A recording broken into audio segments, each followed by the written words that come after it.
हज़रत अबू दहदाह सहाबी आहे, जंहिंजो मदीने जे शहर जे विच में बाग़ आहे 600 खजुनि ते मुश्तमिल, 600 वण खजुनि जा विच शहर में बाग़ आहे। इहा आयत जॾहिं पहुती, मंज़ल लज़ी युक़रिज़ुल्लाह क़र्ज़न हसना, केरु आहे जेको रब खे सुहिणो कर्ज़ ॾिए, फयुज़ाइफ़हू लहू अज़आफ़ा, अल्लाह उन खे ॿीणो चोणो करे ॾींदो। सुहिणो कर्ज़ अदा करिणो आहे। उन सहाबी जल्दी आयो ऐं पंहिंजे बाग़ जे ॿाहिरों बीठो, अंदरि बि न आयो। ॿाहिरि दरवाज़े ते बि दरवाज़ो खड़काईं, ॿार अंदरि हुया। पंहिंजी घरवारी खे चयो, उम्मे दहदा, जल्दी ॿाहिरि निकिरी आहे ऐं जल्दी पंहिंजे ॿारनि खे ॿाहिरि वठी आहे। छो त मां अलाह जे रसूल खां ॿुधो आहे, क़ुरान में अलाह आयत नाज़िल फरमाई आहे त जेको अलाह खे सुहिणो कर्ज़ ॾिए त रब उनखे भलो अता कंदो।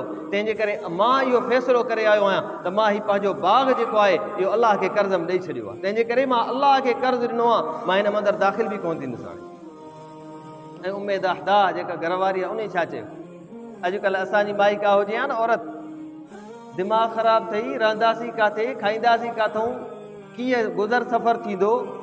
छो त असांजे ईमान जे ऐं तवक्कल में अञा ओड़ो ओड़ो फ़ाइदो न थियो आहे असांखे, ईमान ऐं तवक्कल जो। उम्मे दहदा छा चयो?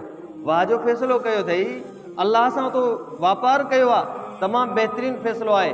हिकिड़ो मिंट ते बि त मां पंहिंजे बचनि खे वठी अचां, पंहिंजो औलाद ॿाहिरि खणी अचां ऐं ज़रूरत जो सामान रुगो खणी अचां। हे बाग़, हे अलाह जे रसूल सल्लल्लाहु अलैहि वसल्लम ॼाणे, ॿई हुज़ूर अलैहिस्सलातु वस्सलाम वटि आया, साईं हे असांजो बाग़ आहे, अलाह ताला क़ुरान में आयत नाज़िल फरमाई आहे, असां फ़ैसिलो कयो आहे हीउ बाग़ असां रब खे कर्ज़ में ॾेई छॾियोसीं।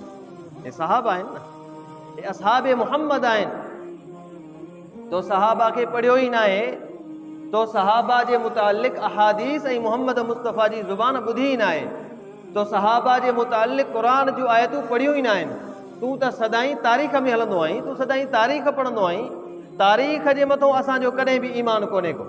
तारीख़ूं हज़ारे तारीख़ूं गॾु थियनि, लखे मुअर्रिख़ वेही तारीख़ लिखनि, असां इन्हनि लखे किताबनि खे क़ुरान ऐं हदीस जे हिकु अल्फाज़ जे मथां गौर करे छॾींदासीं। इन्हनि तारीख़ जे मथां असांखे कोई एतमाद कोन्हे, कोई भरोसो कोन्हे।